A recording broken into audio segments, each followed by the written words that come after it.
BRICS की बैठक की बड़ी तैयारी रूस में जारी। मोदी भी काफी उत्साहित हैं और वो इसे अटेंड करने के लिए खुद रूस के कजान में जा रहे हैं। Prime Minister to Russia for the 16th BRICS summit has been concluded. Development ये है कि भारत के वजीर आजम नरेंद्र मोदी जा रहे हैं रशिया फॉर द ब्रिक्स शिखर सम्मेलन से पहले पुतिन का बड़ा प्रेसिडेंट पुतिन ने इंडिया की लीडरशिप और इंडिया की ऑनेस्टी की इतनी तारीफ की है।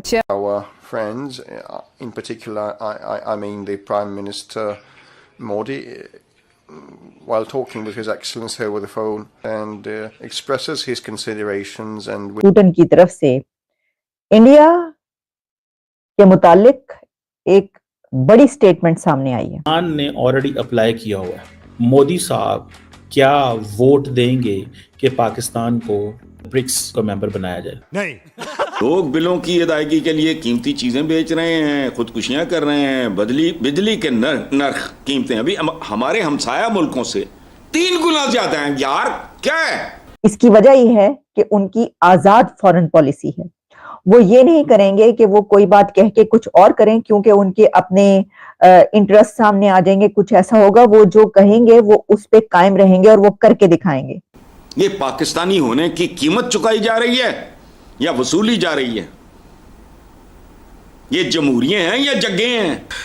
हेलो फ्रेंड्स, जय हिंद। हिंदुस्तान परफेक्ट में आपका बहुत बहुत स्वागत है। दोस्तों, रूस के राष्ट्रपति व्लादिमीर पुतिन का कहना है कि भारत के प्रधानमंत्री नरेंद्र मोदी जी रूस यूक्रेन युद्ध को लेकर के काफी चिंतित रहते हैं। ब्रिक्स सम्मेलन से पूर्व प्रेस वार्ता में एक पत्रकार द्वारा रूस के राष्ट्रपति से सवाल किया गया कि भारतीय प्रधानमंत्री नरेंद्र मोदी जी से जब भी आपकी बातचीत होती है तो किस मुद्दे को लेकर ज्यादा बातचीत होती है। तो रूस के राष्ट्रपति व्लादिमीर पुतिन ने बताया कि जब भी भारतीय प्रधानमंत्री नरेंद्र मोदी जी से बातचीत होती है तो नरेंद्र मोदी जी रूस यूक्रेन युद्ध को लेकर के जरूर जिक्र करते हैं और वो शांति बहाली के पक्ष में है। इसलिए हम भारत और भारत के प्रधानमंत्री नरेंद्र मोदी जी का बहुत बहुत आभार व्यक्त करते हैं। दोस्तों, भारतीय प्रधानमंत्री जी नरेंद्र मोदी जी ब्रिक्स सम्मेलन में भाग लेने के लिए रूस जा रहे हैं। इसको लेकर के रूसी राष्ट्रपति व्लादिमीर पुतिन भारतीय प्रधानमंत्री नरेंद्र मोदी जी से मिलने के लिए काफी उत्सुक है। दोस्तों, भारत और रूस के संबंध काफी पुराने और गहरे हैं और भारत के संबंध यूक्रेन से भी काफी अच्छे हैं। इसलिए भारतीय प्रधानमंत्री की तरफ पूरा विश्व यूक्रेन युद्ध शांति के लिए उम्मीद भरी नजरों से देख रहा है। दोस्तों, इस विषय को लेकर के पाकिस्तानी मीडिया किस प्रकार चर्चा कर रहा है, देखते हैं इस वीडियो में। दोस्तों, बड़ी डेवलपमेंट ये है कि भारत के वजीर आजम नरेंद्र मोदी जा रहे हैं रशिया फॉर द ब्रिक्स। और ये आज खबर आई थी सुबह, जो जिसे कहते हैं ना कि जो Indian ministry of external affair है उसकी तरफ से।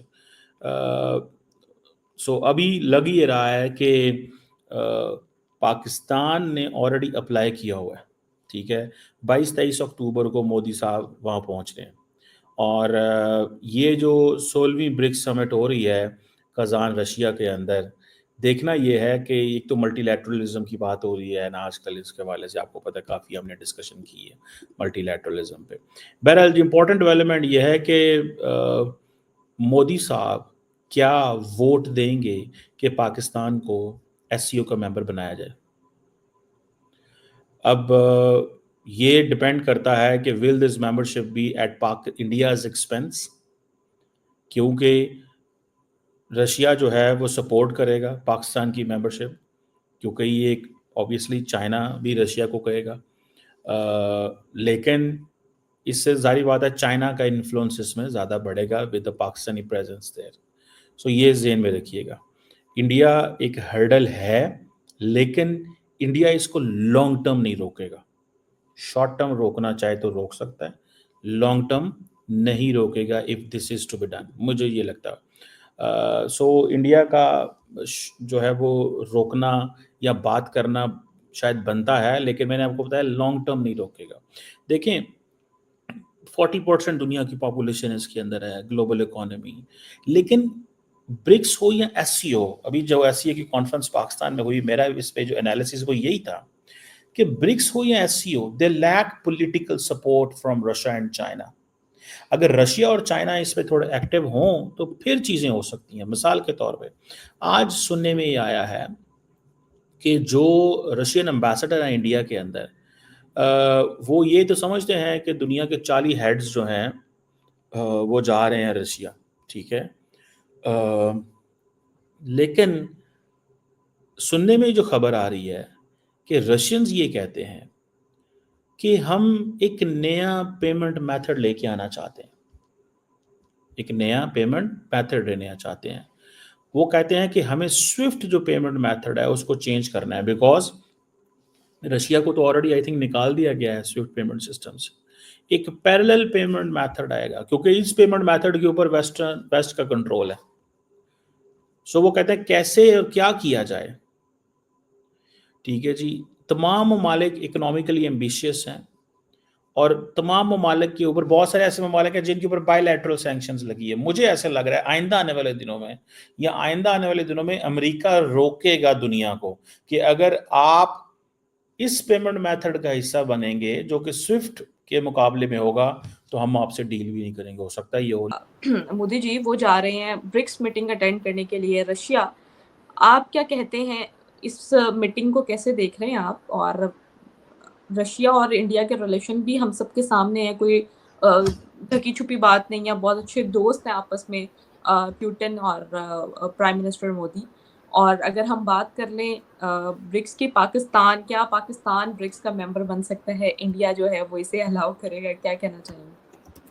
देखिए, अब पाकिस्तान बनना चाहता है ये तो पाकिस्तान बताए, बट जब तक पाकिस्तान जो है एक नॉर्मल स्टेट नहीं बनता उसके चांसेस तो नहीं है। पाकिस्तान अगर अपनी आइडेंटिटी इंडिया पोजीशन की रखना चाहता है तो हम क्यों उनको उस समिट में या उस क्लब में बुलाएंगे जहां पे वो जाके हमारी ही कब्रें खोदेंगे।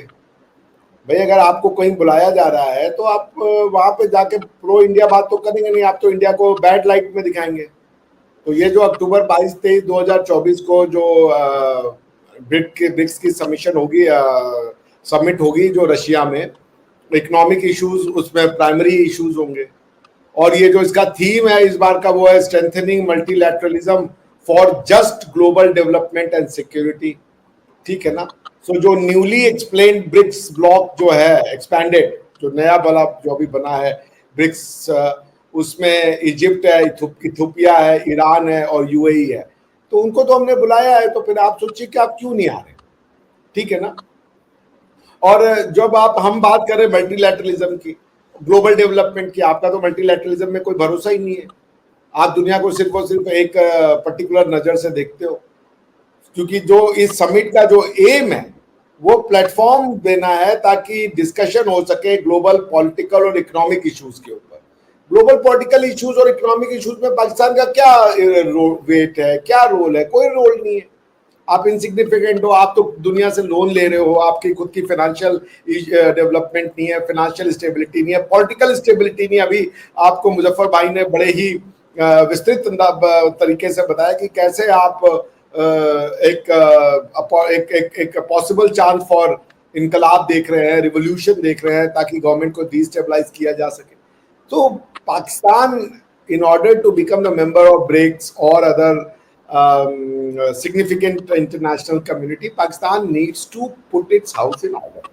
आप पहले खुद ठीक हो जाए ना, आप एक नॉर्मल स्टेट बन जाए। अभी आपकी आइडेंटिटी पूरी दुनिया आपको जानती है सिवाय सिर्फ एक चीज के लिए कि आप भारत को बर्बाद करना चाहते। और हम आपको वहां ले आए जहां पे कि हमारा क्लब है, अच्छा खासा चल रहा है, हम अच्छा कंस्ट्रक्टिव काम कर रहे हैं, हम दुनिया को ऑल्टरनेटिव वर्ल्ड ऑर्डर देने का कोशिश कर रहे हैं, ऑल्टरनेटिव नेतृत्व देने का कोशिश कर रहे हैं, हम वहां आपको ले चले। अब आप वहां जाएंगे, सबसे पहले आपने रोना है जी